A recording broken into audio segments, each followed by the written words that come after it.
Hi guys, it's Amerie. There are so many books that I want to read coming out in 2016. Yes, let's get started.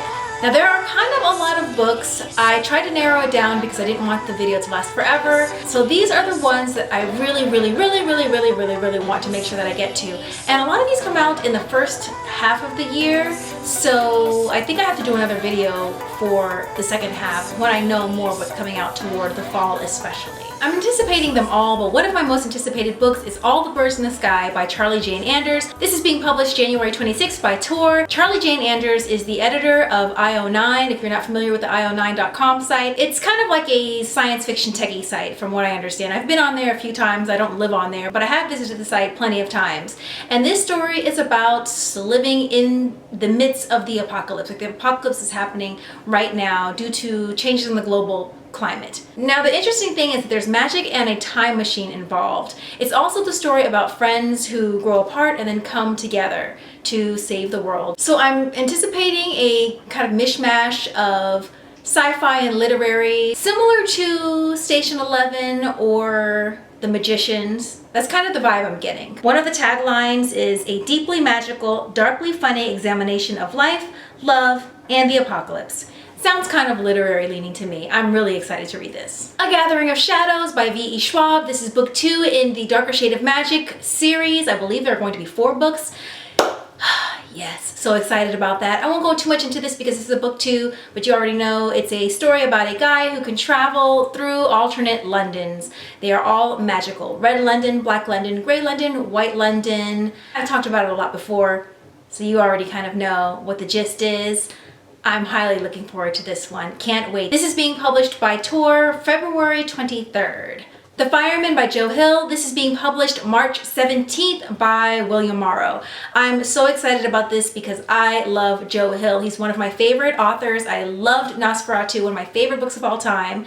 The Fireman is about a plague. It's making me feel itchy to talk about it. So I can't actually talk about it too much, which is weird because if I can't really talk about it, how am I going to sit through and read this book, which is, I think, pretty hefty. I think it's like 400 plus pages. It might be 500. But I'm already starting to get kind of itchy. Don't visualize, don't visualize, don't visualize. Okay, I'm gonna say it really fast. It's about a plague overtaking the planet. The plague leaves these weird like scales.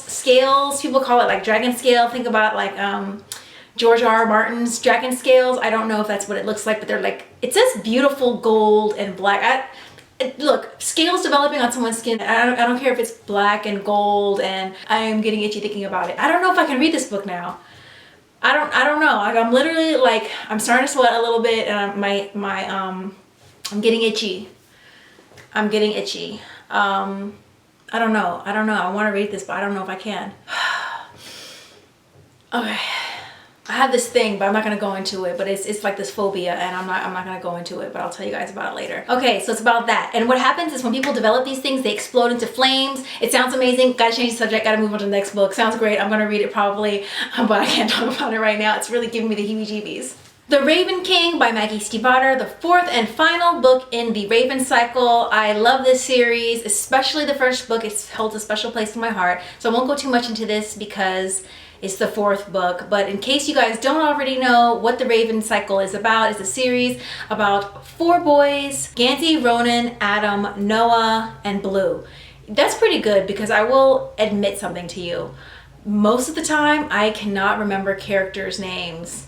And that goes for movies or books. Like the whole time I'll watch a movie, I'll be like, oh yeah, you know, when Jennifer Lopez got into the car, I cannot remember character names.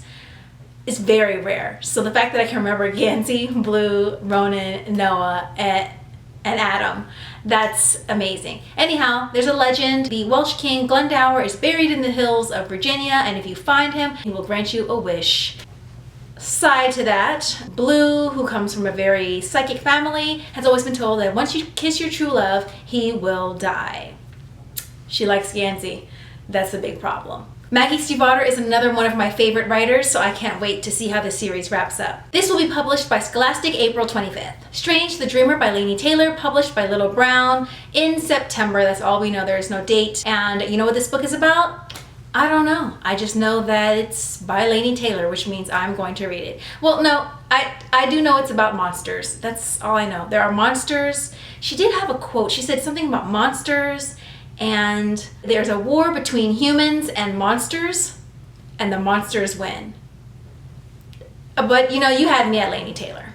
And I darken book 1 in the Conquerors series, trilogy, saga, I'm not sure, by Kiersten White. This is going to be published by Delacorte June 28th. Now, I know that Kiersten White is a super popular author, but I've never read any of her work before. But when I read the synopsis for this, which is essentially creating a story inspired by Vlad the Impaler, except Vlad the Impaler is a female, and there's kind of like this romance conflict because of the romance and family ties. It just sounded so awesome, and I think going back to this particular time in history is so intriguing to me. I knew I had to read this book. I'm so excited for it. Even though I've never read any of her work, I can't wait. The Queen of the Night by Alexander Chee. This is going to be published by Houghton Mifflin Harcourt, February 2nd. This is about a soprano in the Paris Opera who is very acclaimed but has never had the chance to have a role created just for her, a leading role, which is the highest level of stardom one can attain, and she finally gets her chance when a story is written just for her.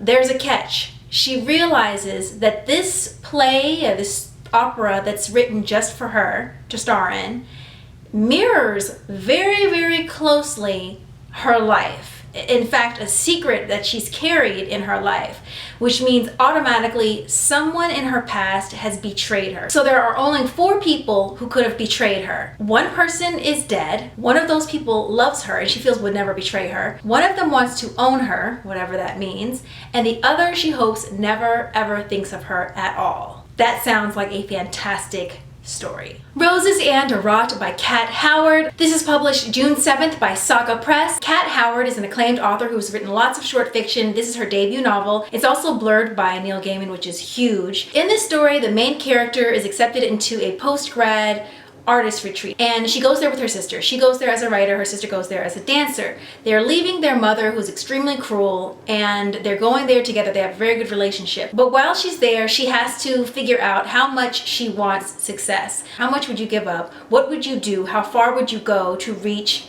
your dream? Wink Poppy Midnight by April Geneviève Tucholk. This is going to be published by Dial April 22nd.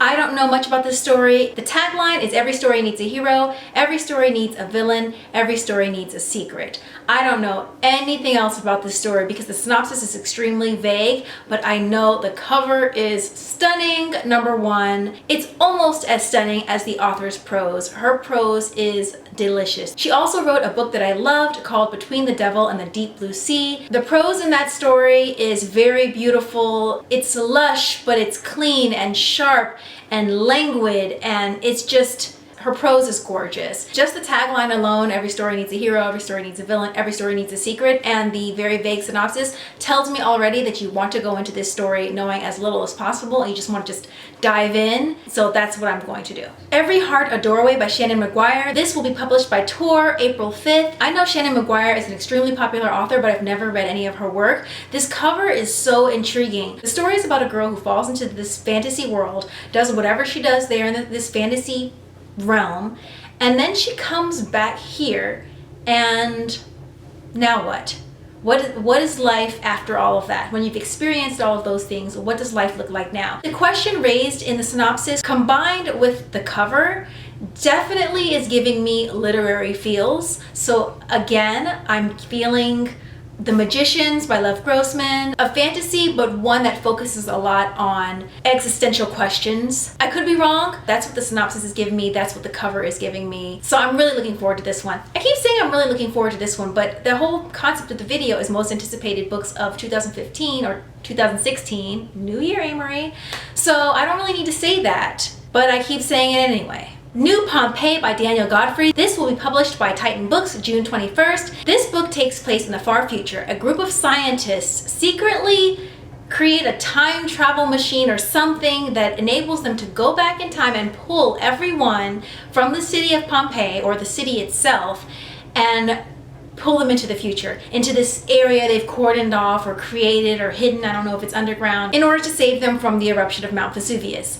Unbeknownst to the scientists, they may have underestimated The Romans. The Race by Nina Allen, also being published by Titan Books July 19th. It's supposed to be a sci-fi told in a literary style. I saw mention of Cloud Atlas as a comp title, so I was intrigued. The synopsis for this is pretty vague. I'm just going to read you what is here because it's not much, so it won't spoil you and it won't spoil me either.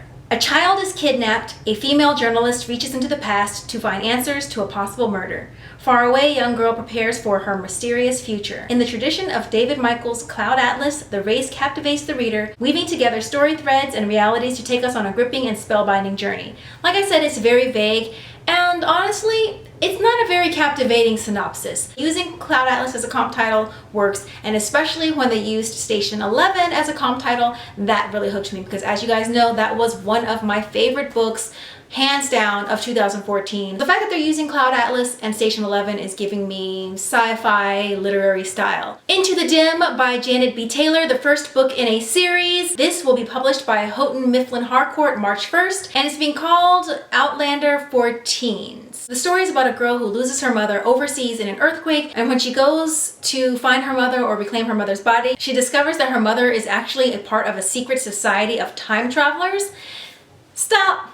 Already want to read this. The Love That Split the World by Emily Henry. This is going to be published by Razorbill January 26th. Let's just stop to appreciate the cover because I love this cover. Something about it is so... It's like colors, the design, it's a very striking cover. This is being called Friday Night Lights, which I haven't seen, meets The Time Traveler's Wife. The main character is in high school, and one day she begins to see the wrong things, meaning where there's supposed to be a set of bleachers, she sees a little shack or whatever else is there, which is telling me that she's seeing like overlapping of the alternate universes. That's my interpretation of things, but this is time travel, so maybe she's actually seeing the past, the same space in different time. I feel like this is going to be a blend of literary, contemporary YA meets a touch of science fiction, and I'm all for that. A Fierce and Subtle Poison by Samantha Mabry, another beautiful cover. This is going to be published by Algonquin for Young Readers. April 12th. Puerto Rico, a cursed magical girl, a 17-year-old boy who lives on the mainland who is intrigued. Magical realism that's giving me Isabella Allende feels. I don't really know where this book is going to go, but I'm very interested in reading it because I do want to read more magical realism. I hope to be reading this one pretty soon. When We Collided by Emily Lord. This will be published by Bloomsbury April 5th. This book is getting a lot of buzz. All I know about this book is that it's about two teens who are kind of like opposites attract, and that deals with mental illness and depression. And that Wendy Darling of the Midnight Garden gave it 5 stars, and she absolutely loved this book. Also, the language has been called poetic, and I just feel like I'm really in the mood for a great contemporary that also has beautiful prose. So I think this book may be right up my alley. Whisper to Me by Nick Lake. This is published by Bloomsbury May 3rd. Is that May 3rd? Yes.